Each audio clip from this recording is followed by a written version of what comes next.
Fala galera, tudo beleza? Meu nome é André, eu sou fã de luta livre há mais de 30 anos. Vamos para mais uma notícia da luta livre, onde a gente vai manter vocês atualizados sobre tudo o que está acontecendo no mundo do pro wrestling, incluindo definitivamente a informação de por onde anda CM Punk, algumas notícias corporativas da WWE, por que Liv Morgan não está defendendo o campeonato mundial feminino e mais notícias do último NXT. Então, se vocês quiserem saber tudo o que rolou nesses últimos dias no mundo do Pro Wrestling, assista esse vídeo do começo ao fim para se manter antenado. Mas não deixe de fazer tudo aquilo que a gente pede para ajudar o nosso canal, em especial, senta o dedo no like. É de graça, porque isso vai ajudar o nosso vídeo a ser distribuído para mais pessoas.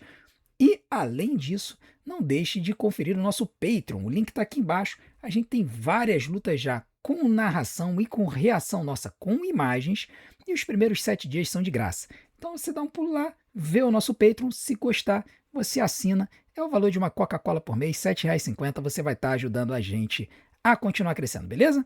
Então vamos para as notícias da luta livre, começando com as notícias da NXT. Esse fim de semana, essa semana da NXT, o show foi sensacional, tá? Eu dei nota 9 pro show, de tão bom que foi. Nós começamos com Fraxon derrotando o Romeo Moreno no andar, numa luta de 14 minutos simplesmente espetacular. Cara, qualquer luta que o Fraxon tá envolvido, a luta é espetacular.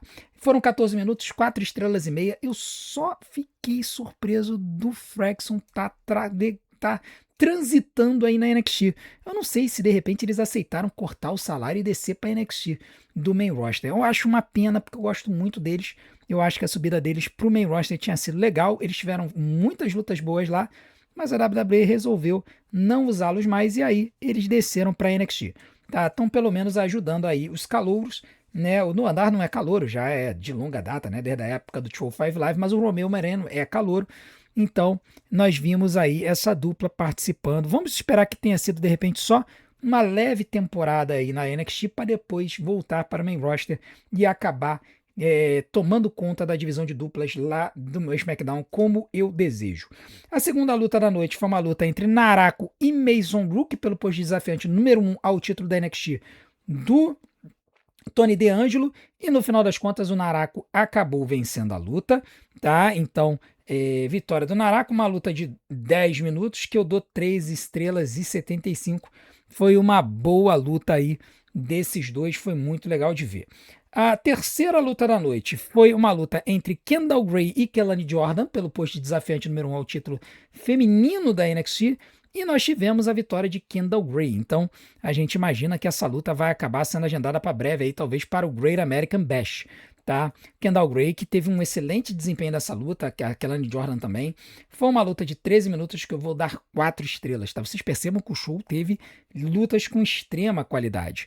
Depois disso, a gente teve uma luta entre o Dion Lennox e o Jasper Troy, aonde o Osiris Griffin estava tentando ajudar o John Lennox, e aí o Sakon Sugras apareceu e atacou o Osiris Griffin. Lembrando que ele já atacou o Cutler James e o Cutler James não apareceu essa semana, né, tentando ali meio que vender o ataque que eles tiveram na semana passada.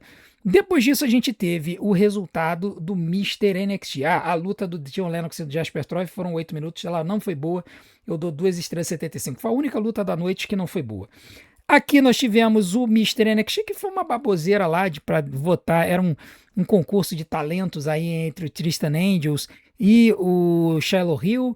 A primeira parte, que foi a parte ali de desfile de roupas, foi vencida pelo Tristan Angels. A segunda parte, que foi a parte de apresentação de talentos, o Shiloh Hill venceu. Inclusive, ele ganhou fazendo uns malabarismos circenses e resolvendo um cubo mágico. E depois, na parte do discurso, o Tristan Angels fez uma promo muito paia, o Shiloh Hill fez uma promo boa. Na hora da votação final, o comediante aí, o Matt Matthews, escolheu o Shiloh Hill, o Kit Wilson escolheu o parceiro conterrâneo e talvez futuro parceiro de duplas, Tristan Angels, e aí o Aaron Rourke, que é o campeão da Evolve, resolveu jogar para o público. O público teve a oportunidade de votar utilizando o celular e pegando um QR Code na tela, inclusive nós pudemos votar. É óbvio que eu votei no Shiloh Hill, e no final das contas o Shiloh Hill venceu. Ele é o novo Mr. NXT, mas aí depois o Tristan Angels foi lá, atacou ele, roubou a faixa, tá? Então, Vamos ver se o Christian Angels vai utilizar esse título de Mr. NXT, a revelia da escolha do público. E para terminar, nós tivemos um main event onde a Zarya lutou contra a campeã Tatum Paxley pelo título norte-americano da NXT. E essa luta foi muito boa, tá? Foi uma luta de 11 minutos, que eu também vou dar 4 estrelas. Ela foi sensacional. Nós tivemos vários spots maneiros, como esse Coast to Coast da Tatum Paxley na Zarya, que eu acho que ela não chegou na Zarya, tá? Mas o ângulo da câmera foi muito bom e aí não deu para ver qualquer tipo de falha. Mais para frente na luta, a Zarya conseguiu mandar um F5 na Tatum Paxley do lado de fora do ringue, jogou ela para dentro do ringue, mandou um Spear e depois mais um F5 para 3. Então, com isso, vitória de Zarya, que é a nova campeã norte-americana da NXT. Eu vou dar 4 estrelas para essa luta, foi muito, muito, muito boa. Tá? Quando você tem um show com 3 lutas nível 4 estrelas, o show é maravilhoso. Então é por isso que eu dei nota 9. Eu acho que a historinha lá do Shiloh Hill com Tristan Angels foi um pouco fraca e a luta do John Lennox com Jasper Troy foi muito paia. Então por isso que não foi assim aquele show perfeito. Mas foi um belíssimo show, para um show semanal foi sensacional. E valeu a pena. Se você ainda não assistiu, vai lá, assiste, depois volta e me agradece, porque foi muito, muito interessante. Obviamente tiveram outras coisas que aconteceram no show, né? Mas aí já foram coisas que vão trazer segmento para a semana que vem. Então, se você quiser saber como é que as coisas estão andando na NXT, eu convido você para estar acompanhando as nossas lives toda terça-feira, a partir de 15 para as 9, nós estaremos fazendo live. Lembrando que agora, durante a Copa do Mundo, nós vamos estar fazendo muita live de jogo da Copa do Mundo também, incluindo 2 jogos do Brasil. Então pode acontecer de algum jogo importante bater de frente com algum show da WWE, e aí neste caso, se não for jogo do Brasil, a gente vai acompanhar a WWE e comentar sobre o jogo. Mas se for o jogo do Brasil, a gente vai acompanhar o jogo do Brasil e vai comentar sobre o show da WWE. Tá? E inclusive vai ser isso que vai acontecer em Brasil e Haiti, que vai ser um dia bastante disputado. Vai ser uma sexta-feira, 9h30 da noite. Vai bater horário com o SmackDown. Agora vamos falar um pouquinho, né, das notícias do mundo da luta livre, começando com uma notícia meio bizarra sobre como a WWE enxerga a AEW, né? Vamos ver como é que a WWE enxerga a AEW. Como é que acontece? O Road Dogg, né, que saiu da companhia recentemente, que era do criativo da WWE, o Road Dogg, que é próximo do Badass Billy Gunn, que é da AEW, conhece os dois lados. E aí, o Road Dogg claramente saiu chateado da WWE. A gente viu no Unreal, na temporada 2, que ele ficou muito bolado com a demissão do R-Truth. O R-Truth voltou, ele estava legal, mas você via lá que ele tinha muita frustração nas reuniões do criativo. Tá? Isso aí no Unreal, na temporada 2, ficou muito patente. Pois bem, o Road Dogg saiu da WWE e ele começou a falar um monte de coisas. Ele começou a revelar um monte de coisas. E uma das coisas que revelou no podcast Busted Open recente da WWE, o Road Dogg disse que a WWE nunca considerou a AEW como sua concorrência. Ele apenas disse que a WWE encara a All Elite Wrestling como aquela outra companhia pequena, cheia de dinheiro e de marques. Marques são pessoas que acreditam na luta livre e acreditam que são alguma coisa mesmo, em vez de serem apenas entertainers. E o Road Dogg, quando ele fala isso, assim, é uma coisa que a gente já imaginava, né? Porque claramente a WWE, ela, por ser um monstro, né, de mídia e tudo mais, ela pode se dar ao luxo de ver a concorrência com um olhar assim de cima para baixo. Mas a verdade é que, cara, os caras da AEW estão fazendo alguma coisa de bom, né? Tanto é que tem público migrando para lá. O Road Dogg, ele também acrescentou que essa é uma abordagem ruim da WWE, pois a AEW tem crescido em termos de lucros e outras formas de crescimento nos últimos anos, né? Então, por exemplo, você vê questões de público, você vê questões de audiência, a AEW tem crescido. Nem tanta audiência, né? A audiência caiu, mas a audiência da televisão inteira caiu nos Estados Unidos, né? Essa que é a verdade. E aí ele disse que foi errado da WWE olhar a situação dessa forma, né? Porque a AEW ainda está aqui, eles ainda são fortes, estão ficando mais fortes e que eles precisam tomar conta da situação, porque se continuar desse jeito, a WWE vai tomar um piau, tá? Então, assim, eu acho que tudo que o Road Dogg falou a gente já imaginava, e não só a gente já imaginava, como a gente já previa. Claramente a WWE não vê a AEW como uma competidora. O grande problema é que a AEW tem uma carteira cheia de dinheiro e com isso eles conseguem levar alguns dos melhores lutadores do mundo para lá. Com isso, o produto da WWE, ou melhor, o produto da AEW no ringue acaba sendo muito bom. Então, isso pode eventualmente fazer a WWE se mexer. Eu tenho um vídeo que eu falo sobre isso, eu vou postar em breve aqui no canal. Eu vou falar sobre essa situação, dessa coisinha entre WWE e AEW. E aí a gente vai poder discutir mais sobre isso. Mas o fato é que a WWE precisa abrir os olhos, porque senão a coisa vai ficar feia. Agora vamos falar sobre o Night of Champions e especificamente sobre por que o Roman Reigns foi retirado das datas de TV em junho.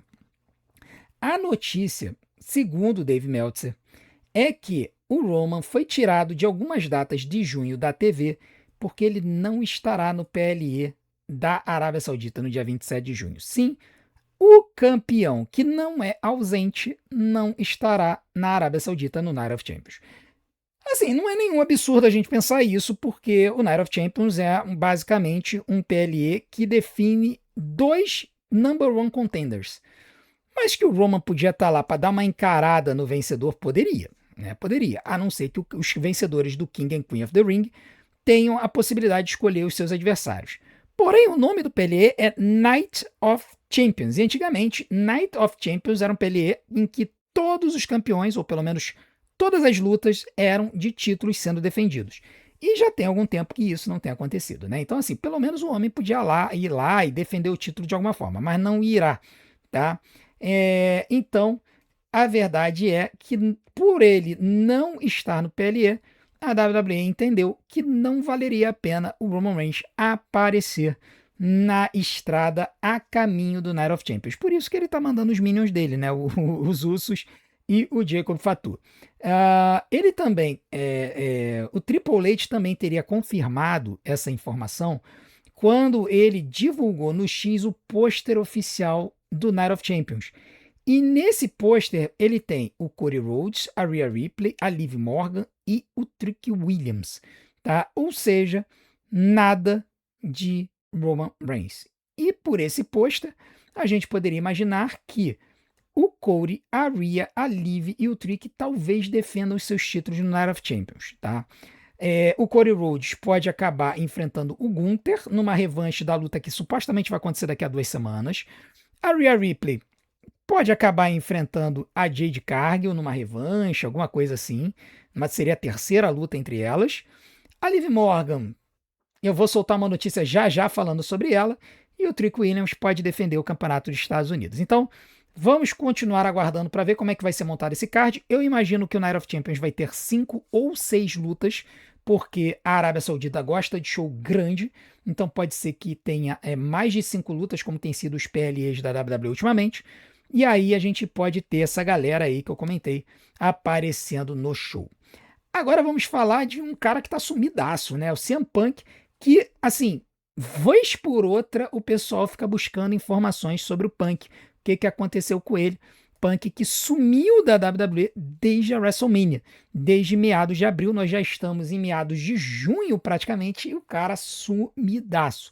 Pois bem, um relatório recente da WrestleVotes informou que o motivo real pelo qual o CM Punk está fora da companhia é que ele ganhou um descanso. Se a gente lembrar que o CM Punk, como campeão mundial peso pesado, ele apareceu em praticamente, se não todos os shows da companhia, de 1º de novembro de 2025 até a WrestleMania em abril de 2026, foram 5 meses aparecendo em todos os shows, aparecendo em live shows, teve turnê na Europa, teve show na Arábia Saudita e tudo mais. Então, resolveram dar um descansinho aí pro Punk, lembrando que quando você é campeão mundial, meu amigo, não é só show que você faz. Você faz show, você faz mídia, você faz eventos para assinar autógrafo e coisas do tipo, né? Então, o CM Punk, então, teria ganho aí um descansinho, tá? E também o WrestleVolt noticiou que não é verdade a história de que o Triple H e a equipe criativa não teriam planos para o CM Punk. Eu acho muito legal, né, quando a gente vê essas disputas entre os sites que contam notícias da WWE, né, que eles até chamam de dirt sheets, né? Basicamente, é a PW Insider, é a WrestleVolt, é a Fightful Select e a Wrestling Observer. São os quatro principais, né? Eles ficam se estapeando aí para poder soltar informações. E aí é muito engraçado quando um desmente o outro, né? Porque na semana passada eu acho que eu falei que a notícia era de que a WWE não tinha planos para o CM Punk. Agora a WrestleVolt diz que não é isso. Ele apenas ganhou um descanso. Aí a gente fica na dúvida quem é que tá falando a verdade, quem é que tá mandando caô. Mas é isso, a informação mais recente que a gente tem é que o CM Punk está tirando umas férias. Agora vamos animar as viúvas de um cara que nem botou os pés na WWE ainda, mas que todo santo show o pessoal me pergunta: quando que esse homem vai estrear? Pois bem, parece que a estreia dele está chegando, porque a notícia da PW Insider é que Zilla Fatu foi recentemente visto no Performance Center, né? O relatório destacou que a WWE pode estar interessada em contratar o Zilla Fatu, lutador de 26 anos, que é conhecido por lutar na GCW, no House of Glory, ele que se formou na escola do Booker T, a Reality of Wrestling, e a verdade é que ele é um lutador muito interessante, porque o Zilla Fatu ele é filho do falecido Umaga, né? Então, ele é da Bloodline, ele tem uma descendência direta do Umaga, ele até poderia bater de frente com Solo Sikoa pelo uso do Spike, né? Do Samoan Spike, que o Umaga utilizava. O Zilla Fatu, ele utiliza o Samoan Spike no modo voador, né? É meio que como se fosse um Superman Punch, só que com o Samoan Spike. E é interessante porque ele é, na verdade, sobrinho do Roman Reigns, né? Como ele é filho do Maga, ele é sobrinho do Roman Reigns. Mas por causa da diferença de idade, o Zilla Fatu considera o Roman seu primo, em vez de considerar seu tio. Tá? Isso é muito engraçado. Eu tenho um parceiraço, foi até padrinho de casamento meu, que ele é filho temporão. Então ele tem sobrinhos que são mais velhos do que ele. É muito engraçado isso. Ele foi muito temporão, assim, teve uma distância muito grande. E era uma família que teve filhos com uma diferença muito grande de idade. Então, quando ele nasceu, ele já tinha irmãos que tinham tido filhos. Então ele tem sobrinhos mais velhos do que ele. Isso é muito, muito, muito engraçado. Tá? Mas enfim, o Zilla Fatu aí pode estar vindo para a WWE. Animem-se, viúvas do Zilla Fatu. Pode ser que em breve ele chegue aí na WWE. Agora vamos falar da recuperação de Bianca Belair. Bianca Belair que teve sua última aparição na WrestleMania, quando ela anunciou a sua gravidez. Né? Ela ainda está grávida, ainda não teve neném. E ela mandou nas mídias sociais um vídeo no Instagram, no Stories, aonde ela revelou que ela está em terapia ainda pela lesão no dedo e que ela está tendo tempo suficiente para trabalhar na recuperação por conta da gravidez. Né? Por conta da gravidez, ela não está podendo fazer muito esforço, né? Ela deve estar tendo que se cuidar um pouquinho mais, e aí com isso ela pode estar fazendo a recuperação do seu dedo, né? Esse dedo aí dela que foi praticamente esmagado naquela luta na WrestleMania 41, naquela triple threat mágica entre ela, Rhea Ripley e Io Sky. Essa lesão no dedo aconteceu quando a Rhea Ripley pulou da terceira corda, e aí ela caiu em cima da Bianca, acabou caindo de mau jeito, né? A Bianca foi um acidente de trabalho, né? Não tem nem o que dizer. E aí, só que em vez da Bianca só quebrar o dedo, ela quebrou a junta também. E aí acabou avacalhando com o dedo dela todo. Vamos continuar aguardando para ver se a Bianca Belair volta algum dia para a WWE e se voltar, quando será? Eu acho que ela volta, né? Eu acho que depois que ela for mamãe, ela vai dar um tempo aí, vai acabar voltando. Vamos aguardar para ver, depois de ela ter o neném, quando que ela vai voltar, porque aí vai passar a defender só do dedo. Agora vamos para algumas notícias bizarras corporativas da WWE. São notícias que têm a ver com o schedule da WWE, né? A agenda da WWE até o final do ano. Por quê? Porque ela ainda não divulgou exatamente a grade de PLAs até dezembro. Ela está divulgando aos poucos. O que a gente sabia até agora era que o Night of Champions ia ser e vai ser agora em junho, no dia 27, cobertura aqui no canal live ao vivo. Aí, no dia 1º e 2 de agosto, vai ser o SummerSlam. Sendo que antes do SummerSlam, 1 ou 2 semanas antes, vai ter um Saturday Night Main Event direto do Madison Square Garden, lá em Nova York. Depois disso, a notícia era de que teríamos o Money in the Bank em setembro, acontecendo em New Orleans, Louisiana. Mas, porém, contudo, todavia, entretanto, no último Monday Night Raw surgiu a estarrecedora notícia de que a WWE vai fazer em setembro, no fim de semana que estava programado para ser o Money in the Bank, um show chamado Sunday Night's Main Event. Tá? Sunday Night's Main Event. O show, né, que tradicionalmente é um show de TV aberta nos Estados Unidos, que ultimamente tem passado só na Peacock, né? A gente não sabe aonde vai passar. No Brasil vai passar na Netflix. Na verdade, minto. No Brasil vai passar no YouTube, né? Ele não passa na Netflix esse show, mas passa no YouTube, no canal da WWE. E foi agendado para Atlanta, na Geórgia, no dia 6 de setembro, deslocando o Money in the Bank. Cara, é muito bizarro isso, tá? A WWE, primeiro, tá experimentando em fazer o Saturday Night Main Event no domingo, o que já é uma mudança. Pode ser uma experiência para eles voltarem a fazer os PLEs no domingo. Atualmente eles têm feito os PLEs no sábado. A gente vai ter que ver essa situação. Esse show vai ser no fim de semana do Dia do Trabalho. Lá nos Estados Unidos eles têm muitos feriadões, até muito mais do que aqui no Brasil. E aí eles resolveram fazer esses shows. Os ingressos vão começar a ser vendidos no dia 12 de junho no Ticketmaster, e eles também vão ter uma pré-venda exclusiva no dia 11 de junho lá nos Estados Unidos. Tá?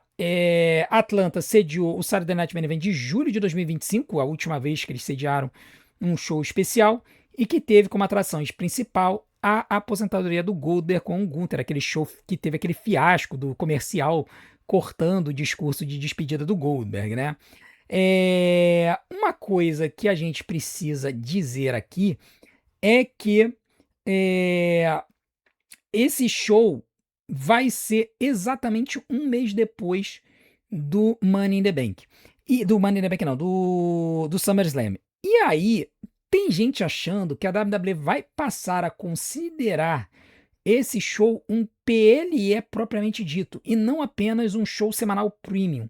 E o motivo disso é que o Austin Theory, numa promo durante os comerciais no último Monday Night Raw, teria chamado o Saturday Night Main Event de um PLE. Tá? Então, vamos aguardar para ver essa história, que pode mudar um pouco o cenário da companhia para o futuro, porque aí eles podem começar a considerar fazer lutas melhores neste show. E a gente não sabe agora se vai ter algum PLE no meio do caminho, ou se esse Sunday Night Main Event será o PLE de setembro da companhia. E por que isso?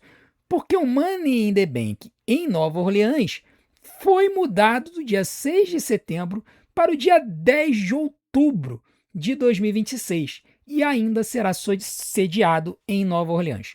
Aqui tem um detalhe interessante, tá? Que eu não havia me atentado, foi vendo um vídeo do Santizep, lá na gringa, que ele notou o seguinte, que a WWE, eles podem ter movido o Money in the Bank mais para o final do ano para que eles tivessem esses shows onde um number one contender é escolhido para os campeonatos mundiais mais espaçados.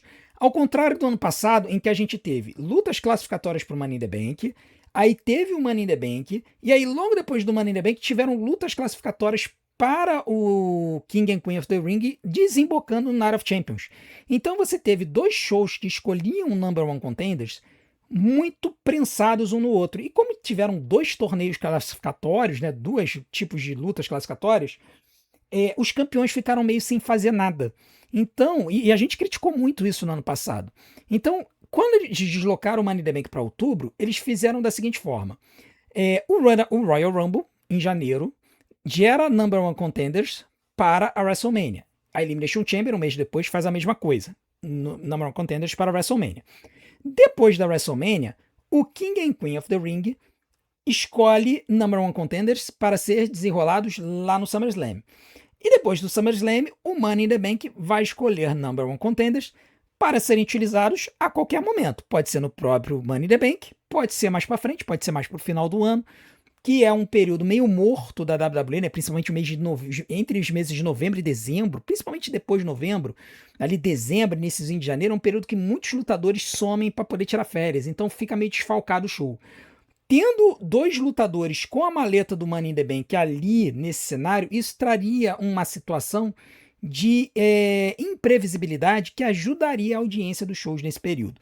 Então a gente vai ter que aguardar para ver se isso realmente vai acontecer ou se é apenas uma desculpa e a WWE apenas mudou porque quis, sei lá, que fosse um pouco mais separado do Night of Champions e assim eles pudessem fazer mais dinheiro. A notícia oficial, assim, quer dizer, oficiosa, né, é que houve um conflito de datas, tá? Na agenda lá da Arena de New Orleans, onde aconteceu o show. Mas agora eles botaram aí para outubro e se eles mantiverem em outubro, a gente pelo menos vai ter o final do ano um pouco mais agitado. Agora, uma notícia muito interessante que surgiu recentemente na WWE foi no último podcast do Undertaker. O Rey Mysterio foi lá, ele foi dar uma entrevista e tudo mais. E aí, nessa entrevista, o Rey disse que a filha dele, a Lia Mysterio, está treinando para ser lutadora, tá? A Lia Mysterio, ela teria feito uma sequência de 2 semanas de treinos no Performance Center. E aí ela gostou da situação.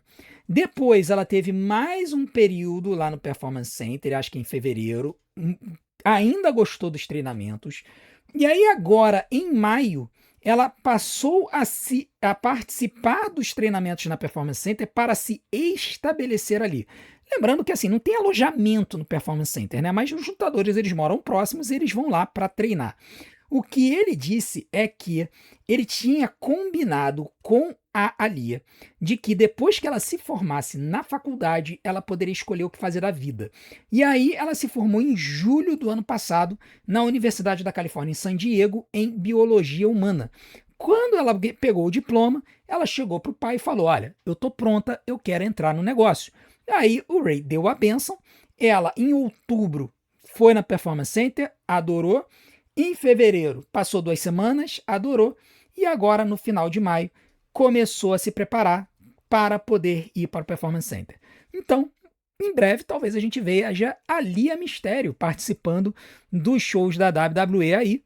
E aí é aquele negócio que a gente fala, né? Você aí que é lutador, muita gente da BWF, EWF, APW, RJPW, FIO e tantas outras companhias de luta livre aqui no Brasil que tem seu sonho de ser lutador de luta livre, o que a gente pode dizer, né? Basta ser filho de alguém que é ex-lutador da WWE que você já tá com o pé na porta. E nessas horas a gente tem que dar a mão à palmatória ao Gunther, né? Que ele falou exatamente isso. Acho que foi ele que falou na promo contra o Corey, né? Que basta um telefonema para ele poder entrar aí na companhia. Então, na verdade foi o Sami Zayn, né? Foi o Sami Zayn que mandou essa. Que falou pro Corey, você só tá um telefonema, você só teve sempre um telefonema de participar da WWE. A Alia com certeza bastou um telefonema do Rey Mysterio para ela poder treinar. Bom, vamos ver se ela vai ser boa, né? Não basta ser uma boa Nepo Baby para dar certo na WWE. Veja o que aconteceu lá com a filha do The Rock, a Ava, que não deu certo em hipótese nenhuma. E para terminar, vamos dar a notícia de Liv Morgan. Se você não gosta muito de spoiler, muito obrigado pela sua participação. Não deixe de deixar o seu like, de se inscrever no canal, de ativar o sininho para receber as notificações dos nossos próximos vídeos, deixar seu hype e assistir e maratonar os nossos vídeos. Vai até o finalzinho do vídeo, eu vou botar alguns vídeos na tela para você. E aí clica em algum deles e maratona e eu desde já agradeço a sua audiência, beleza? Então, se você não gosta de spoiler, o alerta de spoiler vai ser dado agora. 3, 2, 1. Vamos lá. Qual é a história de Liv Morgan? A WrestleVotes, na sua última sessão de perguntas e respostas, disse que a Liv Morgan vai estar na final do torneio Queen of the Ring. Por isso ela não está defendendo o campeonato da WWE. Ai, o que eu vou dizer lá em casa, né? Cara, eu não consigo entender por que que a WWE entendeu que a melhor coisa a ser feita com a Liv Morgan era deixar ela ocupada, sem defender o título, tomando tempo e espaço do Queen of the Ring. Um torneio que poderia ser utilizado para elevar outras lutadoras e dar a elas a possibilidade de serem number one contenders a um dos títulos mundiais da WWE. E aí eles resolveram jogar isso para o alto e tirar a chance de 8 lutadoras de aparecerem, na verdade uma, né? Que a Liv Morgan tomou o espaço de uma. Mas ela ganhou de outras 3, né? Ganhou da Chelsea Green, da Liv Morgan, ganhou da Chelsea Green, da Becky Lynch e da Alexa Bliss. E aí agora ela vai pro outro lado da chave, enfrentar uma chave que tem simplesmente Charlotte Flair. E aí uma chave que talvez a Charlotte ganhe, e a Liv Morgan vai ganhar da Charlotte para poder ir pra final. Pra quê? Porque se isso for verdade, se realmente a WWE resolveu botar a Liv Morgan no torneio para ela chegar na final lá no Night of Champions, cara, isso praticamente garante que do outro lado da chave vai vir a Raquel Rodrigues. E aí, cara, a gente pensa assim, meu Deus do céu, por que resolver os problemas da Judgment Day no Queen of the Ring? Por que utilizar um torneio tão legal que poderia servir para elevar outros talentos para resolver os problemas do Judgment Day? É realmente inadmissível, na minha opinião. A verdade é que a Liv Morgan, ela para mim é uma lutadora que não está no nível de muitas outras da companhia hoje. Ela tá aí se bancando muito no visu e nessa música horrorosa dela. E ela, particularmente, na minha opinião, não deveria estar carregando esse título. Eu acho que esse título poderia estar com outras lutadoras. Na verdade, esse título deveria estar com Stephanie Vacan, mas ela tá lesionada. Agora, se a notícia que o pessoal soltou lá no chat de que a WWE tá segurando essa luta para que a Stephanie ganhe da Liv de novo lá no Chile em setembro, pelo amor de Deus, não dá pra gente tancar a Liv Morgan sem defender esse título até setembro, pelo amor de Deus. E para piorar a situação, isso ainda significaria que ela manteria o título contra a Raquel, porque na minha opinião, se for para fazer Liv Morgan e Raquel Rodrigues, que façam a Raquel vencer. Que faça a Raquel vencer, que faça a Raquel ser nova campeã mundial, que façam a Judgment Day implodir, entendeu? Mas pumbas, vai botar a Liv Morgan e Stephanie McMahon de novo, só lá em setembro, só lá nos... Pelo amor de Deus, nós estamos há 3 meses da turnê no Chile, não dá pra esperar até lá, gente. Pelo amor, e ainda mais vai ser house show, né? Troca de título em house show, ninguém merece. Então assim, na boa, eu acho que o que o pessoal do chat falou é caô, mas essa notícia de que a Liv Morgan vai até a final do torneio Queen of the Ring realmente é intancável, né? A gente vai ter que aguardar para ver. Lembrando que a semifinal dela vai ser na semana que vem e a gente vai ter que ver quem é que ela vai enfrentar. Um outro detalhe interessante, até agora, todos os 6 lutadores classificados no Queen em King of the Ring são do Monday Night Raw. Estão passando o carro nos coitados do SmackDown. Dá até pena, tá? Vamos continuar aguardando para ver os próximos capítulos. Um torneio que estava legal, principalmente em qualidade de luta, que pode acabar sendo jogado no lixo por conta de decisões criativas dúbias. Essa é a vida da WWE hoje em dia. Muito obrigado a todos que acompanharam o nosso vídeo. Não deixem de fazer tudo aquilo que a gente pediu ainda há pouco. Vou deixar umas opções aqui na tela para vocês maratonarem. Muito obrigado pela audiência de vocês. Não deixem de visitar o nosso Patreon. O link está aqui embaixo. São 7 dias de graça. A gente se vê do outro lado. Um grande abraço. Até a próxima.